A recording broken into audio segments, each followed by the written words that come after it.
Hey, what's up, everyone? It's Cody the Duke. Happy holidays. Doing a quick review on one of my favorite firearms.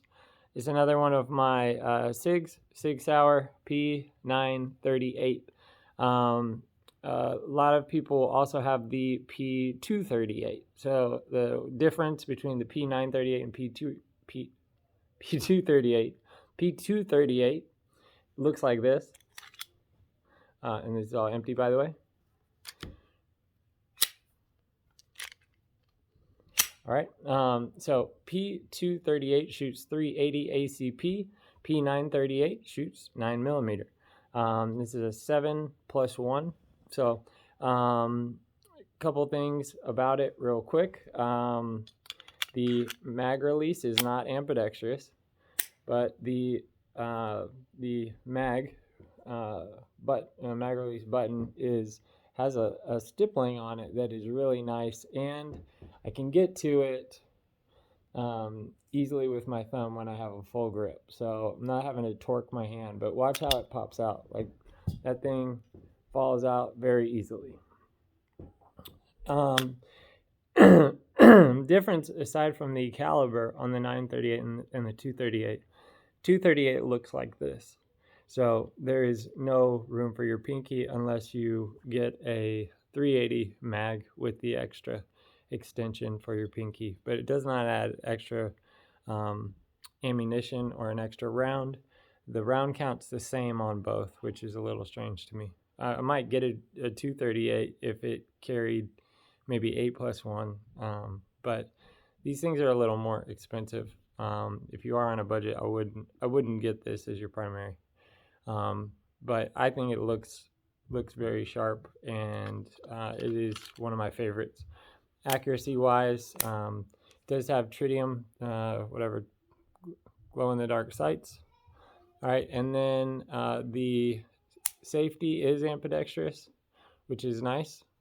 And this is like a mini 1911. So I'll show it what that means, I guess, and a little bit about how to carry this potentially if you do want to carry one in the chamber.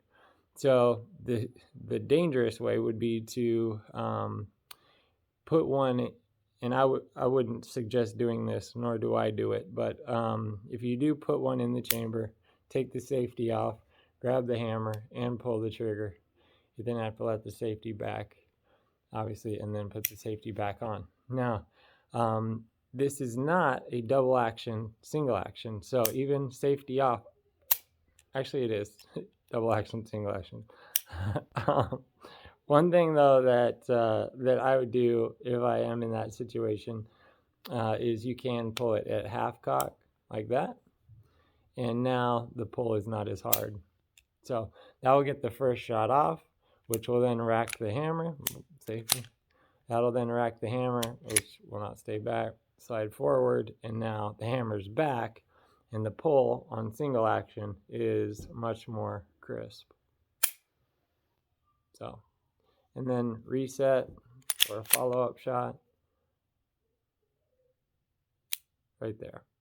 So very easy, and with only 7, this is not something that I would be popping off shots. I've never popped off shots except at the range, but not that I ever would. But I would be more selective with my shots. But if I did have to follow up with 2 quick, the reset is great. Has some extra stippling here on the back. This wood finish does provide for a good grip, and with the extra room, I have room for my pinky if I squeeze everything on there. It does have a low bore axis too, which is the amount of the firearm that is above here. So for being a small firearm, this is this is metal, not aluminum. Pretty much the whole thing. The lower is some sort of aluminum or something, whereas the top is nickel or steel or something like that, and the grips obviously are wood or whatever. The only part I think that is plastic here is this piece.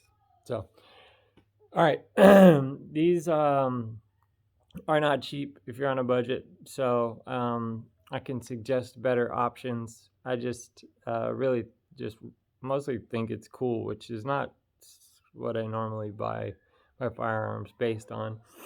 But accuracy wise, I love Sig, if you've seen my other videos. So my favorite pistol and my favorite rifle are both Sig.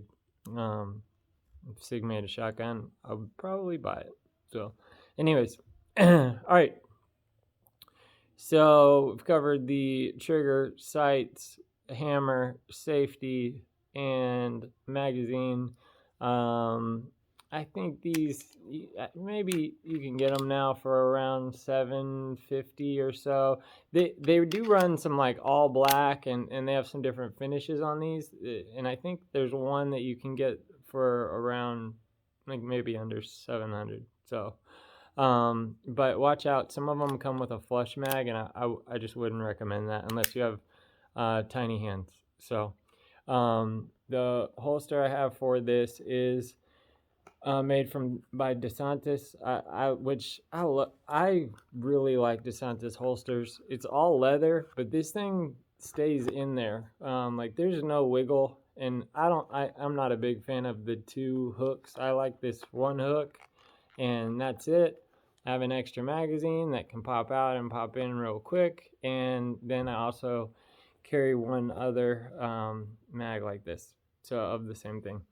But yeah, that's it. So I have 28 rounds, and I can't tell that I'm even carrying it, even though it is steel, and that's what makes it where I can shoot it accurately and stay on target.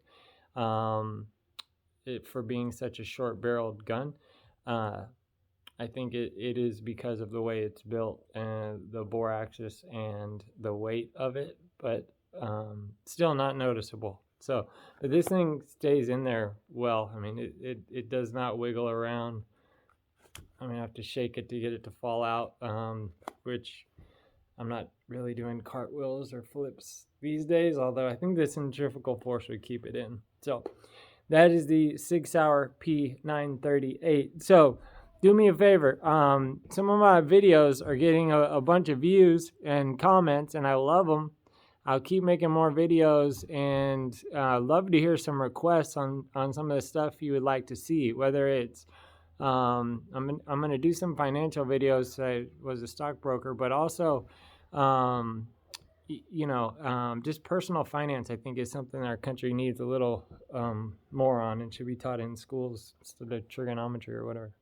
But yeah, that's it. What I do carry in these are Hornady critical defense rounds. So anyways, like and subscribe. Go watch some of the other videos. I'm trying to make one on each firearm, so you can just check them all out, or one at a time on every one that I can come across. Haven't done all of them by any means yet, but we're working on it. So anyways, Cody the Duke, like, subscribe, hit the notification, leave a comment, do whatever. Have a great day. That's the most important. Happy holidays. Be safe. Master your craft. And see you later.